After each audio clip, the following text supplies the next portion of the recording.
je suis très content parce qu'on reçoit ce matin un chanteur qui, pour son retour, avait le choix. Il a reçu de nombreuses invitations, évidemment. Il va en honorer certaines, bien sûr, mais il a choisi de venir d'abord dans Culture Média ce matin. Alors pourquoi, me direz-vous? Je ne veux pas parler à sa place, mais je vais quand même le faire. Je pense qu'il a senti ce doux parfum du succès, tout simplement. Absolument. Bien sûr. Parce qu'il sait que tous ceux qui passent ici cartonne c'est après. un carton. Mais Il avait déjà cartonné un peu avant en même temps. Hein. Bien sûr, mais bon. Taisez-vous, Olivier. Comme s'il n'était pas connu. Bonjour Benabar. Bonjour, merci de me recevoir. Merci d'être avec nous ce matin. Alors, on va parler bien sûr de ce nouveau single, Elle danse. On va le découvrir dans un instant. Mais d'abord, on va dresser votre portrait sonore, des petits sons pour mieux vous connaître. Et voici le premier.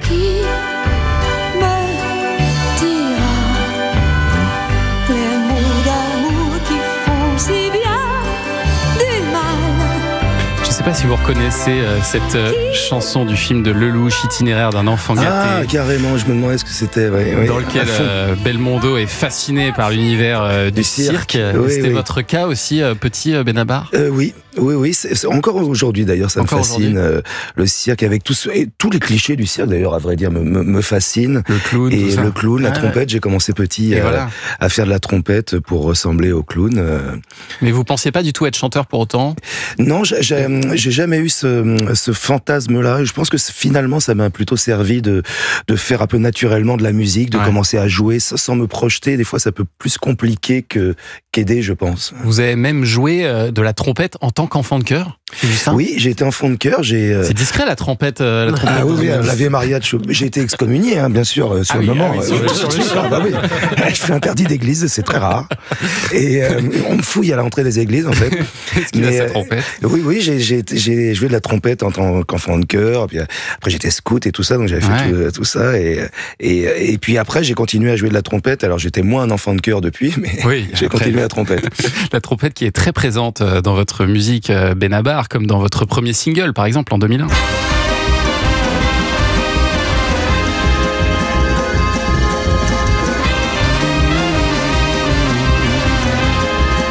C'est vrai que c'est presque une musique de cirque, hein. Bah, bien sûr.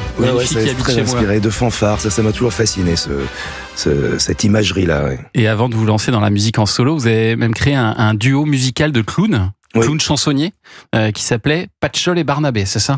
Oui, et avec Patchol, on écumait les bistrots, d'abord de Paris, un petit peu de banlieue, un petit peu de province, et puis Patchol parlant verlan m'a appelé Benabar, et puis c'est resté. Le Barnabé qui est devenu Benabar, voilà, parce que donc votre vrai nom c'est Bruno Nicolini, un nom corse, même si vous êtes né plus au nord. Hein. Oui, je suis né à Thiers, en banlieue parisienne, mais mon père est corse et ma mère italienne. Et alors cette musique, est-ce qu'elle vous rappelle un souvenir, Benabar? Allez, Lucie, ça c'est mon boogie, et je te le donne. Allez, Lucie, ça c'est mon boogie, et je te le donne. On est en 1992 et c'est votre troisième court-métrage que vous réalisez, José Jeannette, qui a été salué par la critique. Et c'est votre frère, votre frère qui chante. Vous avez remporté des prix pour ce court-métrage. J'ai eu la chance de remporter pas mal de prix et jusqu'au Canada et de rencontrer Frédéric Dard qui m'a beaucoup entre guillemets soutenu, encouragé et j'avais pas mesuré à l'époque encore l'importance de Frédéric Dard que je mesure maintenant. Et il était quand même temps parce que c'est quand même une figure de la littérature française définitive, quoi. Et en fait, vous aviez envie vous d'aller vers le cinéma? Oui, je me destinais au cinéma plutôt à devenir scénariste. Moi, c'était vraiment mon objectif. Je voulais être Jean-Loup Dabadi, écrire des scénarios, des chansons, des sketchs. D'autant que vous aviez un père dans le cinéma aussi, qui était régisseur, c'est ça. Et vous êtes devenu scénariste. Et je suis devenu scénariste, oui. Notamment pour cette série.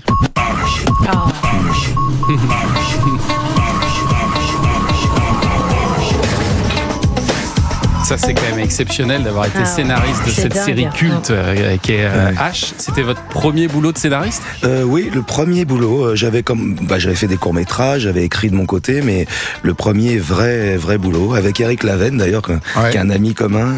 Et avec qui vous avez tourné ensuite comme acteur. Et après, j'ai fait Incognito avec Eric. Ouais. Ah oui, parce que alors vous étiez quand même là à écrire pour des pointures de l'humour, Eric et Ramsey, Jamel. Ouais, c'était quoi, un pool d'auteurs? Vous étiez 5-6?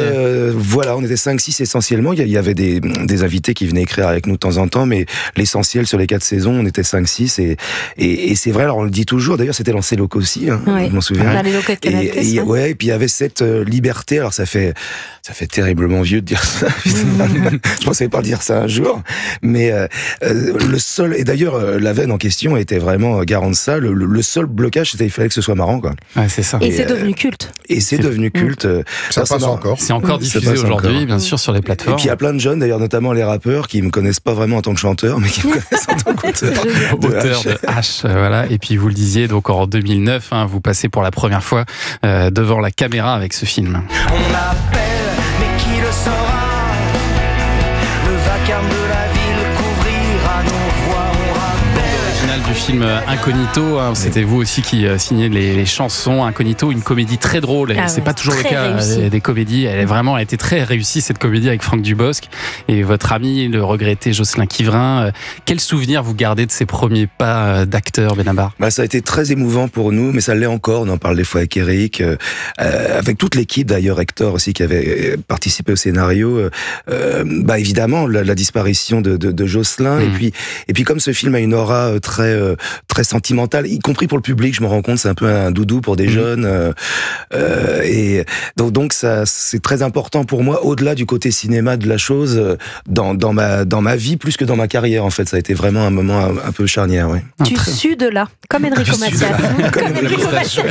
Il y a François Damiens aussi, je pense. Ouais, il y a François, Isabelle Nanty. Il est excellent ce film. Très bon à voir. Regardez-le si vous l'avez pas vu. Incognito, c'est très réussi. Et puis alors donc là, vous revenez à la musique, Benabar, avec un nouvel album, le 10e déjà, et un premier extrait qui sort aujourd'hui même, et on vous le fait découvrir dans 2 minutes sur Europe 1.